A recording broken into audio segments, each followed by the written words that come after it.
Hello everyone, and welcome back to All Things Frugal and Fabulous.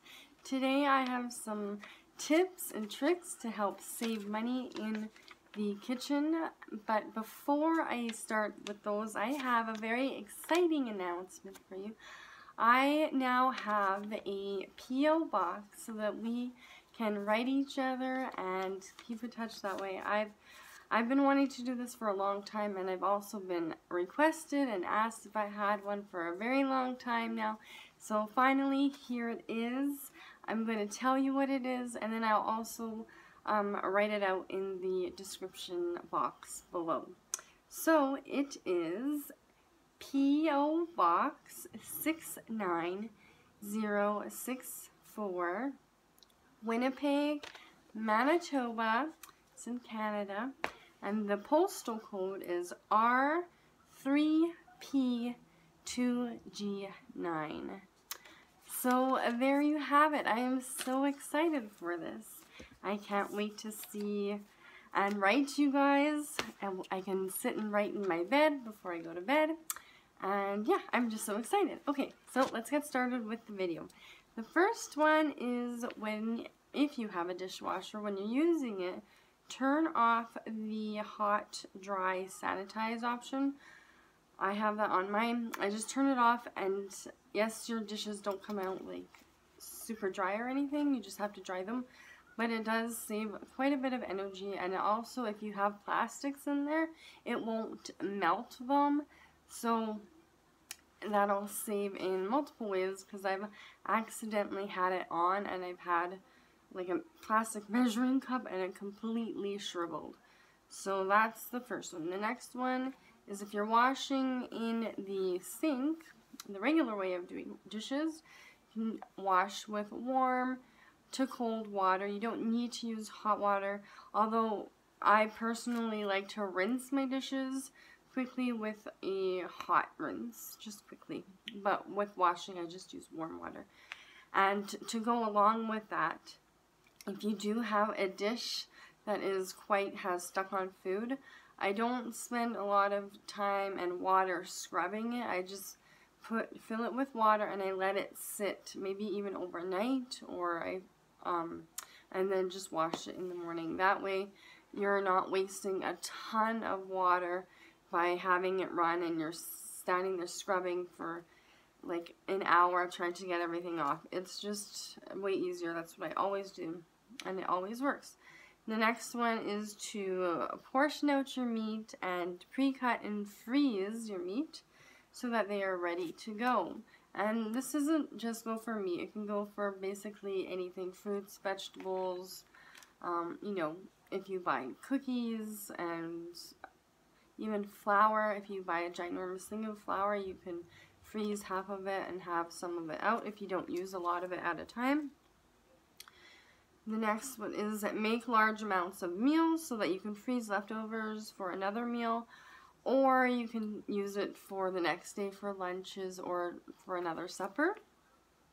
The next one is to use a small amount of baking soda to get rid of stains in cups and or dishes. It does really work. You just need, it's like don't make it too watery though. It just makes it in a paste.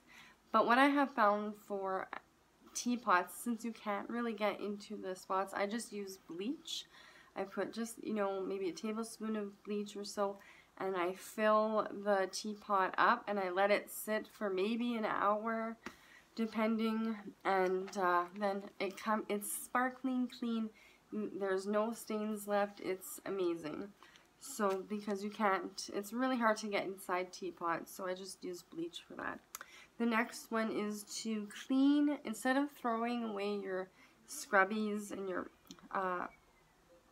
like things that you wash and sponges and stuff like that, I just use boiling water with dish soap and some baking soda, and I let it sit in a bowl or whatever, and they come out smelling fresh and clean.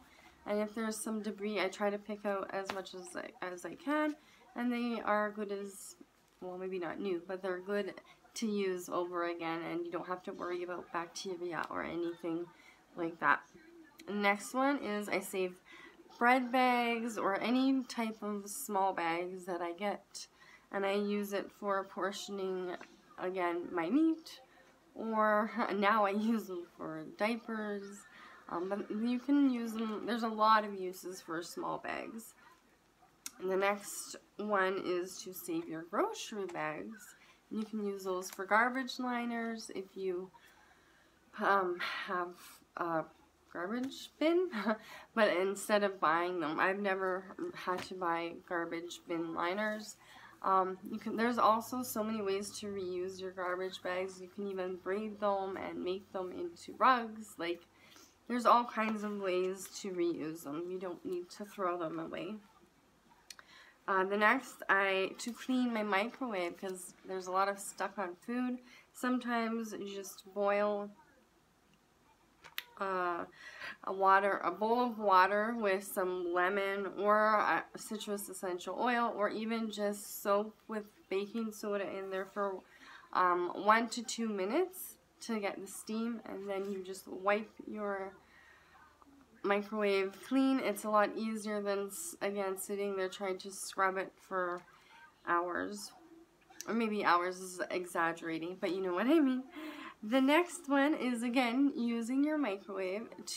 If you are a tea drinker or any kind of hot beverage where you need boiling water, instead of putting the kettle on, that uses a lot of energy on the stovetop, just microwave it for 2 minutes for 1 little cup, 2 minutes, and the water is boiling, and you've used a lot of less electricity. And the next one is to invest in long-term cookware, not the Teflon that scratches very easily, and apparently it's not very good for you anyways. I use cast iron. There's also ceramic, which I have been very interested in investing in, or stainless steel, or even glass. Yeah, so those ones are all good. There might be others, but I don't know. These are the ones that I have used.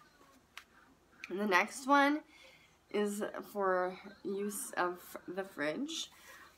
Keep your eggs in the cartons. Some people take them out and put them, I don't know if they still have this in fridges, but they used to have like little slots that you could put your eggs in the door. But they actually go bad faster if you keep them in the door. So keep them in their cartons or in some kind of container. And the next one is to keep your milk in the back of the fridge, not in the door. I have started doing this about maybe a month or 2 ago, and it has saved me tons on my milk. Before, the milk went bad so fast, and because, you know, I have a 1-year-old opening the fridge all the time and just standing there inside of the fridge. But yeah, I don't let him do that anymore. But definitely put it in the back, because even before, my milk would not last as long as it does now. I just checked before I did this video, and my milk is dated February 9th, but I just used it for cereal today, and it is just as fresh as it was before. Yeah, so don't keep it in the door. It will last a lot longer in the back. The next one, is to keep, I always keep my leftovers in the front of the fridge, normally on the second shelf, so I can see it easily. And that way I can see them as soon as I know what's there that needs to be eaten right away, and they don't get lost in the back, and then you find them a month or 2 from now when you're cleaning out your fridge. And the very last one is to keep the meat. I always keep my meat and other things that you might not want going bad right away at the very top of if you have the standard fridge with the freezer on top and the refrigerator part on the bottom, I always keep it at the very top shelf. But if it's vice versa with the freezer on the bottom, then the bottom of the refrigerator is the coldest. So that's where I keep that kind of stuff, like cheese and meat, cold cuts, that kind of stuff. So yeah, those are all my tips. I'm sure you've heard most of these before, but maybe you've learned a thing or two. I hope you enjoyed this video. I love you. I appreciate you. Thank you so much for watching, and I can't wait to become pen pals as well. So I love you. Have a wonderful weekend, everyone. Mwah. Oh, and have a frugabulous day. Bye.